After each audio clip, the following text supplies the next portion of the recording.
Ngayon nagdadrama si Bato at nakikiusap na huwag na siyang hulihin.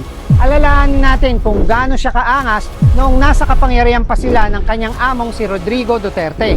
Huwag nating kalimutan sina Kian de los Santos, Carl at Nais at iba pang Pilipinong walang awang pinatay ng peking drug war.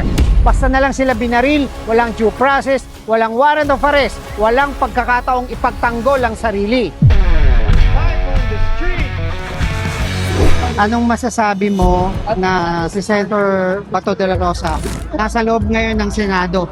Well, I hope na hindi magtagal yung pananatili niyang pagtago sa Senado. Dapat harapin niya yung hustisya na humahabol sa kanya. Kasi nga, meron namang warrant of arrest na. So dapat wag na siyang magtago at wag niya lang gawing hotel ang Senado. Kasi yan ay sagradong institusyon para sa taong bayan at para sa katotohanan. So dapat hindi niya ginagawang taguan ng mga puganteng tulad niya. Ano masasabi mo doon sa ibinigay na protective custody ng Senado kay Bato? Isang kababuyan sa institusyon na dapat ay para sa taong bayan. So hindi dapat pinoprotektahan yung mga wanted ng batas. We are hoping na dapat maaresto na yan ngayon kasi ang daming kaguluhan ang nangyayari. Ay, kita mo ang gulo-gulo na dapat sana nagtatrabaho ang mga senador pero dahil sa kanya nagkagulo ang buong Pilipinas. So dapat magpaaresto na siya at sumama na siya. Basically, lahat ng mga nangyari dito Sir Mike, kahapon at saka ngayon, isipin mo, ginagawa nila ito para sa isang tao lamang. Ginagamit ang resources ng gobyerno, ginagamit ang building ng Senate para protektahan si Bato de la Rosa. Bakit hindi nila kayang isurrender si Bato de la Rosa kung may ICC warrant naman talaga?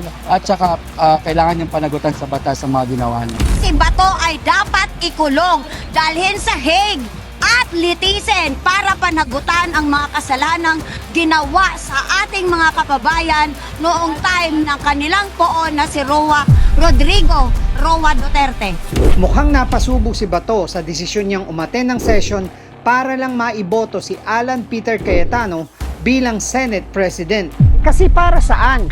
Para proteksyonan si VP Sara sa impeachment? Ngayong naiipit na siya, naiisip kaya ni Bato, paano kung ituloy pa rin ang pag-aresto at pagdadala sa kanya sa ICC? Paano kung magbago ang ihip ng hangin at mapalitan uli ang liderato ng Senado? At kung magkatotoo, mawawala ng saysay lahat ng ginawa niya.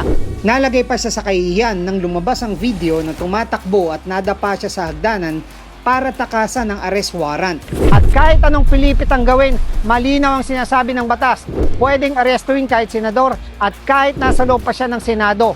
Napakabigat na kaso ang crimes against humanity kaya hindi siya dapat bigyan ng protective custody at hindi niya pwedeng gawing taguan ng Senado.